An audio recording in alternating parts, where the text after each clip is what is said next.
Hey, everybody. Welcome to the Health Babes podcast. I'm your host, Dr. Becky Campbell with Dr. Krystal Hohn. Today, we have Kristen Boehmer on. Kristen shares her story with Crohn's disease and how she went through the conventional medicine treatment initially and then found functional medicine and how that really helped improve her health and her situation and kind of where she is now.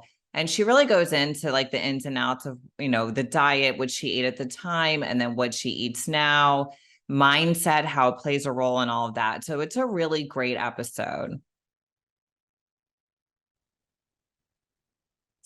Everyone, let's welcome Kristen Boehmer to the show. We were just talking off air, and Krystal and I have been following you on Instagram forever and following your story.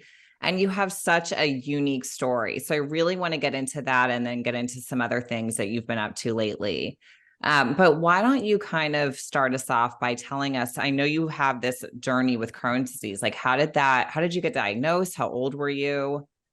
Absolutely. Well, first off, thanks so much for having me. I am thrilled to be here, and it's so fun getting to meet you two and see you two over on Zoom. So when it comes to Crohn's disease, when I was a kid, I was like your typical super healthy, very vibrant kid. My life was totally normal. I had a great childhood, very blessed by that. And then when I was in seventh grade, it was kind of nearing the end of seventh grade, I very suddenly got super sick and I dropped 30 pounds in a month. So I went from 90 to 60 pounds. And no 12-year-old should lose 30 pounds in a month ever. No. So, excuse me, it became very obvious that something was wrong. But, back then, autoimmune disease wasn't like it is today. Nobody talked about it. This was back in 1997.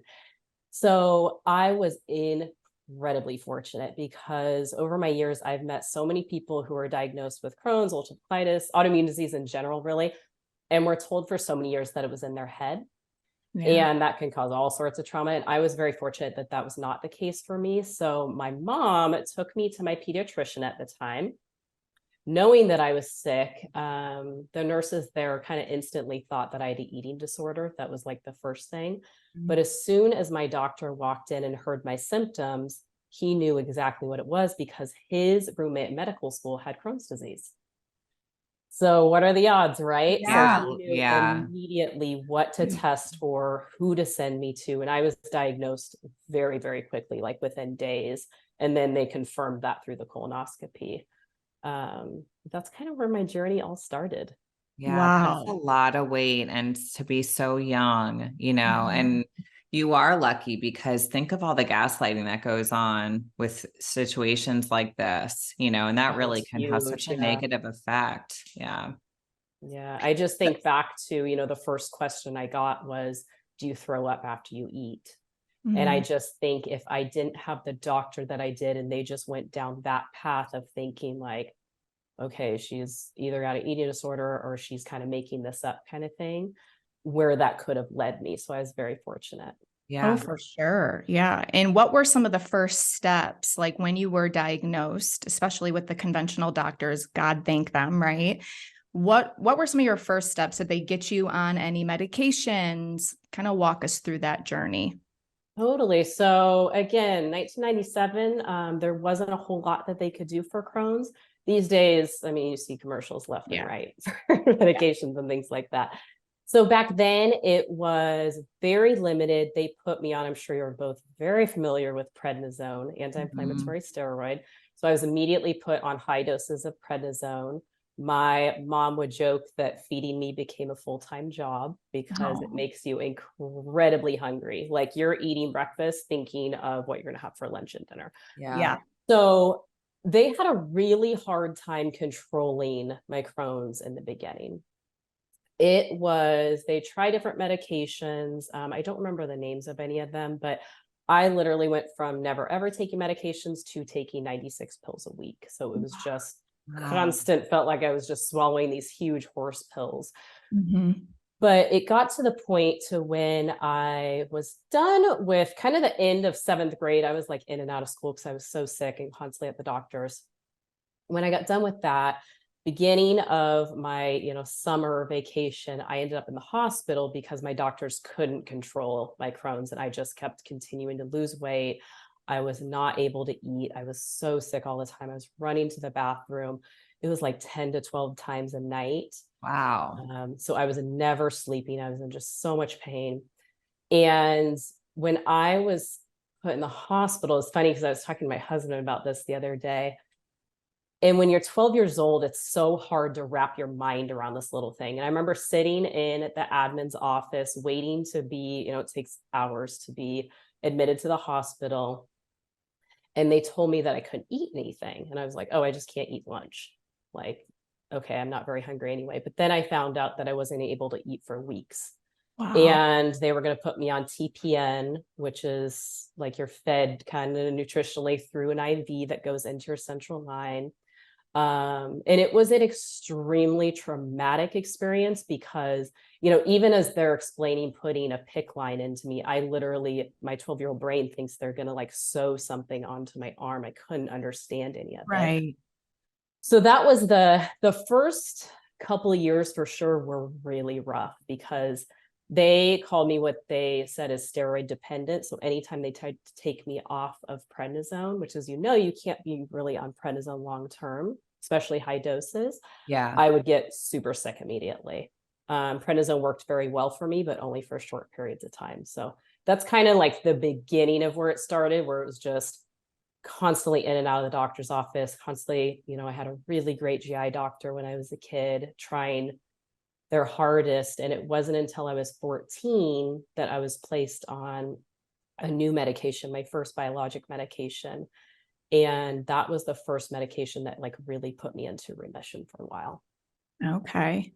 And, you worked with immunosuppressants too, right? Mm-hmm. For a while. Can you walk us? Yeah, I was on immunosuppressants for over 2 decades, which is crazy.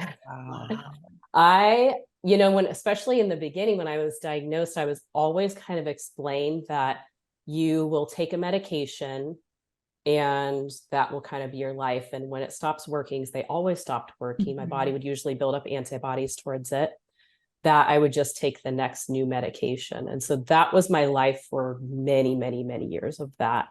But it was a lot of ups and downs for sure. So then you eventually had surgery, right? I did. I've had 5 surgeries actually. Oh, wow. Yeah. So I was on a medication. I always hesitate to give like names of medications because I never, ever want people to think like, oh my gosh, I'm on that. That's going to happen to me kind of thing. Yeah. So I will avoid all names here. But I was put on a biologic when I was 21 years old. I was dating my now husband at the time.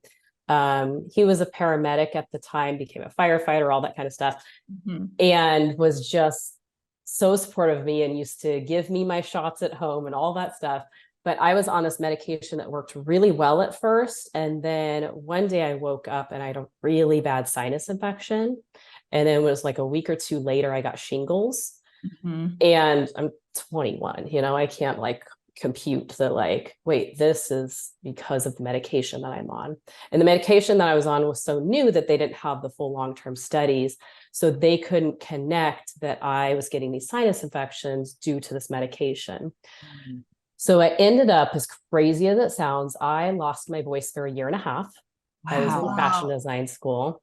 There was just nothing the doctors could do. And again, they didn't at the time tie it to this medication. They thought it was just because my immune system was low. And so that was a really interesting time. I was constantly on antibiotics. I was on antibiotics for nearly 6 years straight, which you know what that can do to your gut as well, which again, I was not aware of at the time. I only knew the conventional side of medicine. But that medication that I was on ended up causing a fungus growth in my lungs. Wow. When that happened and I was admitted to the hospital, there's so many times in my story where like I was having a pain in my side and they happened to do a CT scan and they found that in my lungs. And I think all the little things that had to happen in order for things to work out. Exactly. So I was immediately taken off of that medication. I was, this was 2010, like say 25, 26 at the time. That was the first time in my life that there were no more new medications. So I was put back on a medication that I had taken when I was 14. Didn't work well. That's again when my Crohn's just went out of control. My doctors couldn't control it. My GI doctor, amazing doctor as well, doing the best he could. Yeah. I've been talking to me for like a good solid year that I needed to have another surgery. I already had multiple surgery. The biggest one was I had about 6 inches of my large intestine removed when I had an obstruction. And they were telling me, you need to have your entire large intestine removed. And I'm like, no, thanks. I'm good on that. Yeah. Working as a fashion designer at the time, like, so I think in your mid-20s, you're just so resilient. You just go about it. But sometimes I'd be crawling to work and I'd make it. But anyway, I was forced out of that career because I came so sick and kept ending up in the ER with obstructions in my large intestines. My doctor kept warning me how dangerous it was, that my body could go septic, all these things. And it was Christmas 2010 when I ended up in the ER again. And I just knew my body couldn't survive anymore. Like I knew I was reaching my breaking point where my body couldn't do it. So that's what led me to, it was the scariest, the hardest decision I've ever made, but that was having my entire large intestine removed and having an ostomy placed. That was February 4th, 2011 that I had that surgery. And a big reason that I had that surgery is because I was constantly told that, you have the surgery, you'll fine, like your body will rebound. And I experienced the exact opposite. I just kept getting sicker and sicker after that. Yeah. And how did you find functional medicine? Because I know we're talking about your long journey with this, and it can be scary hearing these things, but you're thriving now, and this has been your story now, and you're helping so many people. So let's get into that. How did you find functional medicine, and what were some of your first steps there?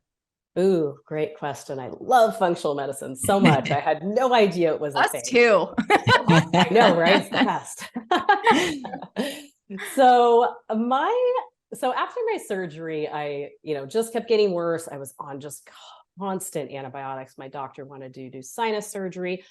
It was just this whole, like, I'm not having any more surgery, period. I didn't know anything about diet because, quite frankly, I'd been told my entire life that diet didn't make a difference. Diet would not help me. It was not my diet. It was always eat anything you can, because I was always so underweight, like just eat kind of thing. But when you're forced in that kind of place of being told in your mid-20s that you're going to be sick forever and that there's no hope for you, it does crazy things and it pushes you in directions that you never saw yourself going. So my husband and I both experimenting with diet and different alternative treatments. And back when he was a firefighter, one of his crew members' wives was a nurse practitioner, and she was getting into functional medicine. Very cool. And that is how I was initially introduced to it.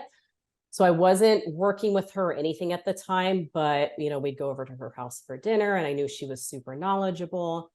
And, learning about paleo, and I tried different diets. And I remember the biggest one was I cut out sugar for like 30 days. And I noticed such a huge difference. And that was my first, like, wait, food matters. Like, food actually makes a difference in how we feel. Now it's like, of course it does. But, back then it was mind blowing. Yeah. And so really, it was a slow evolution into functional medicine of learning what it was. And now I'm just like, oh my gosh, functional medicine is the absolute best ever. Oh, I know. But yeah, my practitioner, who's my dear friend, Andrea, her husband used to work with my husband, Mike. We became really good friends and co-created our Total Gut Reset together. That's kind of where I got started with functional medicine and kind of how I became so obsessed with it. Yeah. And you were dealing with a lot of like different symptoms and things too, like anxiety and depression. So kind of, start with your journey. Like, what are some of the things that you guys did, and what were some of the symptoms you were experiencing, and your journey with those? So when I set out to heal my gut, I didn't actually know that I was healing my gut at the time. I had no idea that was even a thing. And again, this was before I was working with any functional medicine practitioner. So I was kind of just like finding my own way. But the list of symptoms, I know. you would never relate them to your gut. Like the average person would Happens never be all the like, time. anxiety, not related to my gut. But as I started to heal my gut and kind of figure out this process on my own, things like anxiety disappeared, depression disappeared. I had skin issues that disappeared. I was dealing with eczema, like all of these little things. Brain fog. Oh my gosh. I think brain fog is the worst symptom there is. It That really disappeared. is. You feel like you're living in You're a in a, dream. exactly. I was going to Yeah. say you're like in a cloud or a dream. That's so true. Yeah, it's like the inability to focus, but my energy just shot up. I experienced energy that I had never ever experienced before, and it was very stable throughout the day. So those were the kind of like heavy symptoms, I would say. Obviously my gut issues went away, Right. things like that. Those are the kind of things you would link to your gut naturally. But all of these other little things, my immune system, I have such a strong immune system now, and being told, my immune system would always be weak and I would always get sick and da da da da da. And I have the exact opposite now. But that was, I would say, the biggest thing for me is how much my energy I remember waking up one morning and feeling like I could fly out of bed, and I'd never experienced that before. It's crazy how many people we work with that, they're like, oh, I don't have any gut issues. And they 100% were like, well, this, and this can all be coming from the gut. And then once we work on their gut, they feel so much better, and they just assume they would be bloated or have constipation, and you don't you can, but you don't have to. Mhm. So yeah. Yeah, my practitioner Andrea mentions that all the time. She's like, sometimes people come in with like perfect digestion, Yeah. and they still have, you got to treat the gut. It's like, Mhm. so many things are linked to it. And I think the beautiful thing about the world we're living in now is more and more people are becoming aware of that. And it's not just, medications absolutely have a time and a place, but the problem for me became is they were considered a permanent solution, but that's not how they worked at all in my case. They Yeah. just kind of suppressed things. Yeah. And then talk about, I know you were really thin. So then you got to, I'm sure, a healthier weight at some point, right? Yeah, my weight completely stabilized for the first time in my entire life. I was always very underweight, and now it's just, I'm very stable. My energy is really good. It's the coolest experience from coming from such a dark, hard place to being where I am now. Health is not something I take for granted. No. Mm-mm. And you also struggled, while you were healing your gut beforehand, you worked with other endocrinologists, and they were telling you had to be on hydrocortisone, right? For long periods of For my time. whole life. Yeah, they were giving me no Yes. hope. Right. Exactly. Yeah, I was diagnosed with adrenal insufficiency shortly, like 2 months after my ostomy surgery. So that was a really, really rough time. And again, it was, my doctor could not figure out what was going on, what was causing my symptoms. And it was a resident that came and looked at my file and saw my pattern of steroid use. And she was like, I bet it's this. And sure enough, it was. So that was 5.5 years of being reliant on taking that twice a day to replace cortisol production. Yeah. And that was, again, it was, I always think it's a choice of how we take people's words, people's actions. And my endocrinologist, he was my third endocrinologist that I've been to. And mind you, I had never met him in person. We'd only ever written over like the medical email kind of thing. Yeah. And he told me that I was going to be on hydrocortisone for the rest of my life. And that's when I was like, definitely not. Yeah. that's what set the fire under me to heal. Exactly. Yeah, we see it on the hormone test, like the Dutch test. We do that on pretty much all of our patients, and we can see what the steroids do to the cortisol. It's really incredible. I mean, it's pretty much there's nothing going on there anymore, Even learning about the Dutch test was so life-changing, because in conventional medicine, again, I don't know if this is all doctors, but they only ever tested my 8 a.m. cortisol. They don't care about the rest of the day. On blood. Yep. That's why I think so many people who are dealing with issues like that, if they get their 8 a.m. cortisol tested, but it looks okay, they're going to be told they're fine. but it's like not the case. But when I did the whole 24-hour functional medicine saliva testing, that was a game changer of seeing like, okay, where am I actually at throughout the day? Right. Yeah, we love it. We love that test. So let's talk about food a little bit more. So you eliminated sugar, and what else? So I did what I did not at all want to do when I went paleo. I was so used to, it was like, I don't want to do this, but it was my kind of last ditch effort because I didn't know what else to do. It was like the last thing I could think of, because I had friends in CrossFit at the time that were doing paleo, and it was like super popular back then. And they were noticing some results. So I was like, you know what? I'm just going to try it. Because I back then was having, cereal for breakfast, sandwich for lunch, pasta for dinner. Like that was my kind of life. But once I tried it, it took some time for sure. When I look back, it's very easy to see that my body was detoxing. Yeah. Lots. Because for a few weeks, I felt pretty awful.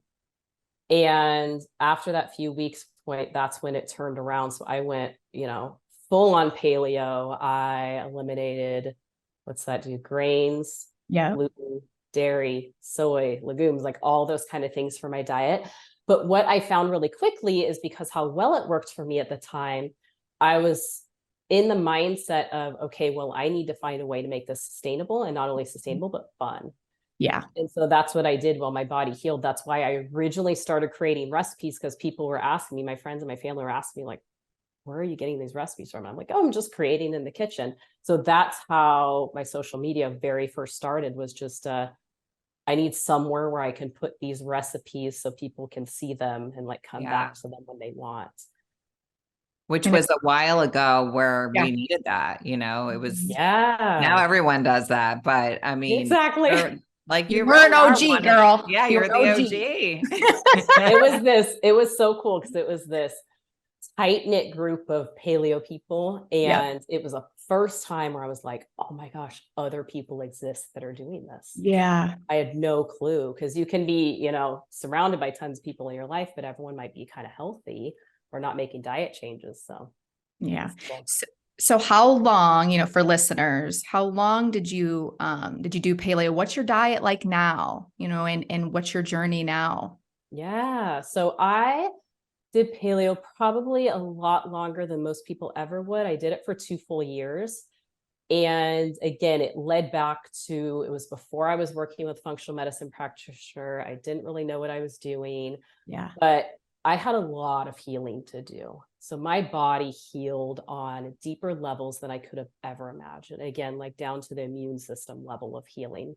And I did that for 2 years. And then I was like, I'm feeling really good. I'm ready to try reintroducing some things. Yeah. And I remember that initial fear of like, oh my gosh, what if white rice kills me? It's like the extreme. Yeah. So, right. I started with white rice, did fine with it. But then I also learned, and what was a real game changer when it came to food reintroductions, is learning that it's all just information. Yeah. Regardless if you react to something or you don't, it's something that you learn about your body. And I don't know if there's anything more powerful than knowing what really works and what doesn't work for our own bodies.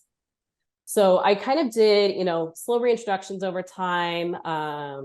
Gluten was something that I never reintroduced, just because at that time I was, in the functional medicine world. I understand that it doesn't work well with Crohn's. I had really no interest in reintroducing at that time.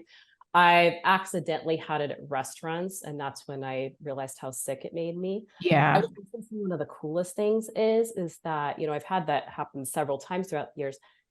My body becomes more and more resilient. So it's like, it used to knock me out for 3 days when I'd eat something that didn't work well for me. And now it's pretty quick. Like I can do some bone broth and kind of rebuild my gut really quickly. But these days, I really focus a lot on whole, real foods. Like that just makes me feel good. One of the things that makes me feel the best, and one of the things I react to the most, I would say, is food quality. So really focusing like on grass-fed beef, on really high quality foods. That doesn't mean I don't have ice cream and brownies and all that fun stuff, because I'm really a big proponent of living a fun, like well-balanced life. And my goal, and what I love about, Andrea, my functional medicine practitioner, really teaches, is the goal is to get as wide of a variety of foods as possible. Mhm. So that's always been my goal. So I eat a really wide variety diet, but I do notice, the more that I focus on real whole foods, the better I feel, the better my energy is. So that's my main thing right now, is just eat real food. Yeah, I think that's a really healthy way too to think about it. Sometimes it can be really overwhelming to have all these restrictions and only really focus on that. So like knowing what you can have, like I just know what my body likes, and that's what I keep in my house. And I don't Right. care when I eat. It's not like a Same thing, here. Yeah. That's such a good point. It's like, that's what's in my house, is just foods that make me feel good. Feel good. Yeah. Yeah. And even when I go out to eat, I know if I eat something, a certain type of food, I'm going to feel like crap the rest of the day. So I just don't care. I'm like, no, I don't want that. So That's exactly how I am too. It's not, when you realize how good you can feel it, I don't think most people realize how good they can feel. But once you do, it's very hard to go back. Well, and like, talk I don't about want brain to. fog, Yeah. like Yes. food that I shouldn't eat gives me brain fog immediately. Like I could be at a restaurant in the middle of eating and I would get brain fog at that moment. And then the rest of your day is ruined. And I'm like, this isn't worth Exactly. it. Yeah. Yeah. Well, let's talk a little bit about mindset, because I know you talk about that. And that is such an important part of all this. Your story is a lot. Like you went through a lot. And some people, maybe it's not to that degree, but it's still a lot. We work with a lot of people with Crohn's, and it really is hard. And just, any type of thing you're dealing with your health can be really hard. So how did you kind of work with your mindset to get through all this? Ooh, that's a great question.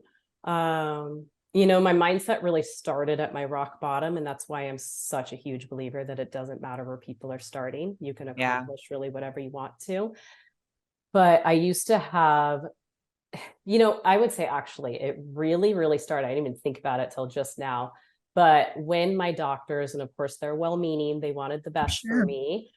But when they started telling me that I wasn't going to get better, and this was like mid to late 20s, at first I would leave every doctor's appointment just sobbing, like crying constantly, feeling like there was no hope for me. And then slowly over time, I started getting really tired of hearing that story. And so when I would hear a doctor say that, in my own mind, I'd say, watch me. Mhm. And that led to my determination. And I slowly started to realize from there how powerful my own thoughts were. Because if I continued to listen to them and think, you're right, I'm just going to be sick for the rest of my life, I'd still be sick today, period. Yeah. But when I could shift my mindset to believing in what was possible, and I really started, again, not even realizing what I was doing at the time, but I would visualize myself super healthy. It was always this exact same scene where my husband and I were on the beach in Maui, and I just felt it. Even lying in my hospital bed, I could feel it in my body of like, oh, amazing. Like it feels like it's happening. And I remember experiencing nearly that exact scene when I was really healthy. And so a lot of it is only looking back at realizing, oh, these are the things I did to lead me here. But, early on, especially after my ostomy surgery, I landed into so many online forums, which I do not recommend. Yeah. No. Very Oh negative. my gosh, they're the worst.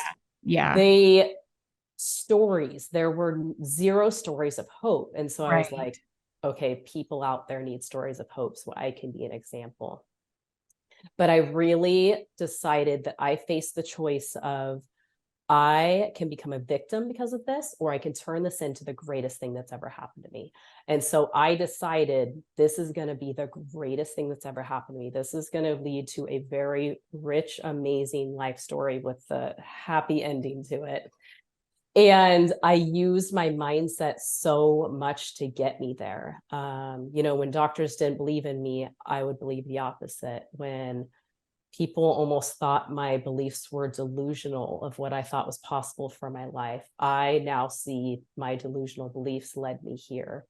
But mindset is such a huge piece, because what we are telling ourselves is what we experience. If you're constantly saying, I hate my body, I hate my gut, those things get reflected back to us. So it's just becoming, first off, aware of the thoughts that you're thinking and the words that you're saying. And nobody's perfect. It's like, we all know this. I'm a human. I have bad days. I have great days.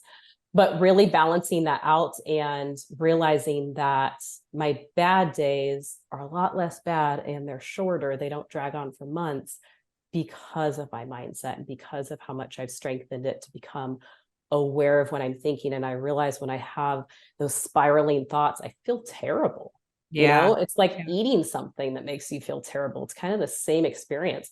And so I realize I don't want to go there and I don't want to experience that anymore. So I'm just going to keep working on my mindset. And just like your health, it's an everyday thing that you show up for. And it's a choice. Yeah. It's so true. I'm reading Breaking the Habit of Being Yourself from Joe Dispenza. Ooh, I've heard that's amazing. It's really good. And it's basically about how our beliefs control how we feel, and we've even seen people speaking about like the forums.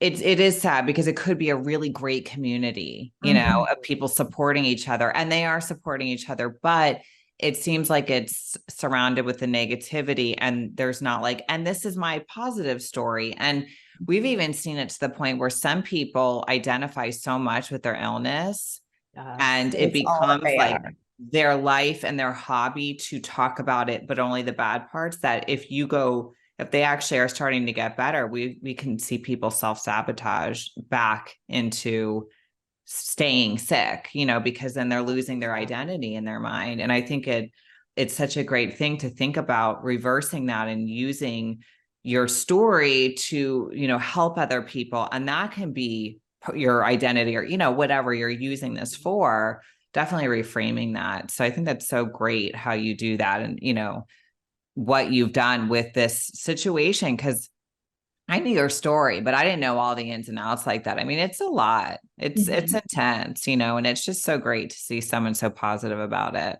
And you're thriving. Look what you built. It's amazing. You're a great testimonial and hope for people, because there's so many like you, right? Going through the same thing. So it's beautiful to see. Thank you. I very much resonate with what you just said about, it's almost like people can get addicted to their suffering, because I totally understand that.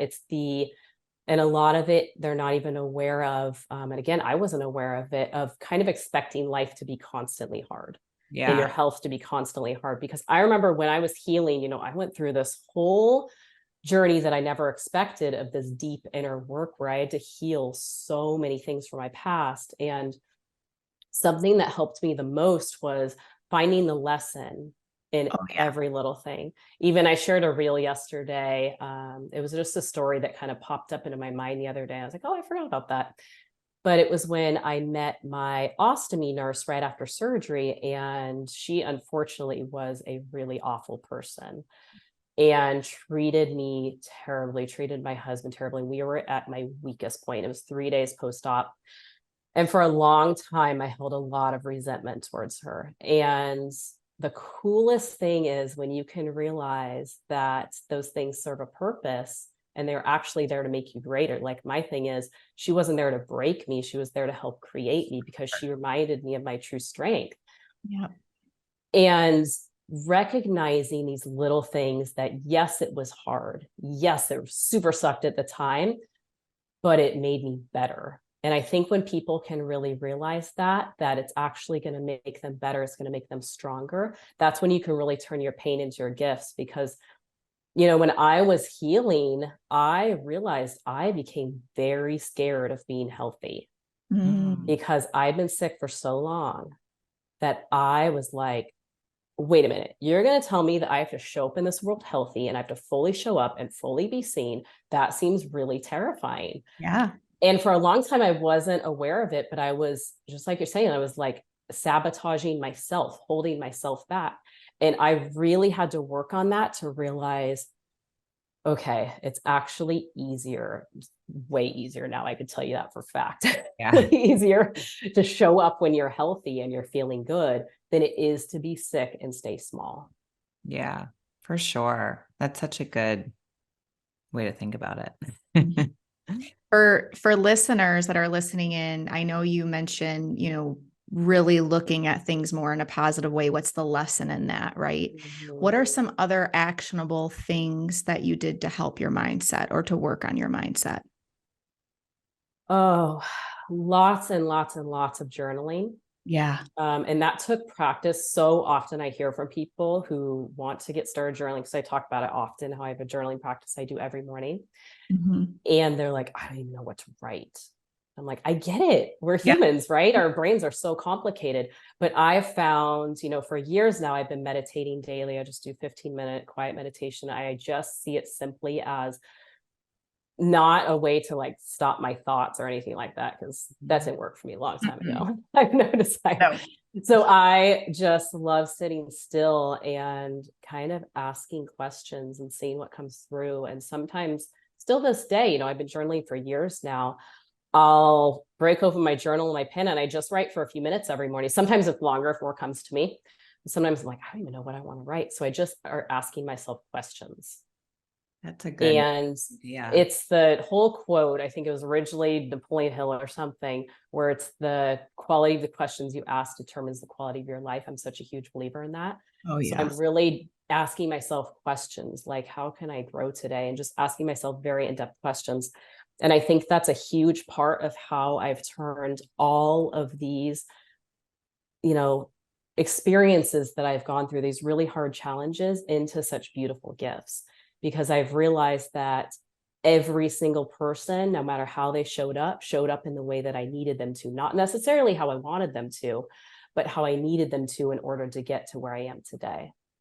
Yeah. And because I truly believe forgiveness has been one of the biggest things that has set me free and brought me my health that I have today. Learning to forgive other people, and most importantly, forgiving myself. Mm-hmm. Otherwise you become bitter. Mm-hmm. Yes. I always say Body you can feels be bitter, that. or you can holds on to be that. exactly. You can be bitter or you can be better, but you can't do both. I love like that. Yeah. I get it. I resonate with where people are at, because you probably wouldn't guess this now, but I used to walk around so full of resentment. And it just felt like this heavy weight on me. And over time, when I learned to release that, that's what brought even more healing. Yeah, because you feel when you're focusing on how you feel and you're mad, you feel worse. Yes. For sure. Yeah. Well, this has been great. Thank you so much for coming on and sharing your story. And we know you have some stuff that you're doing to help other people. So where can people find you? And can you tell us about what you have going on? Absolutely. So social media, Instagram's kind of still my main home.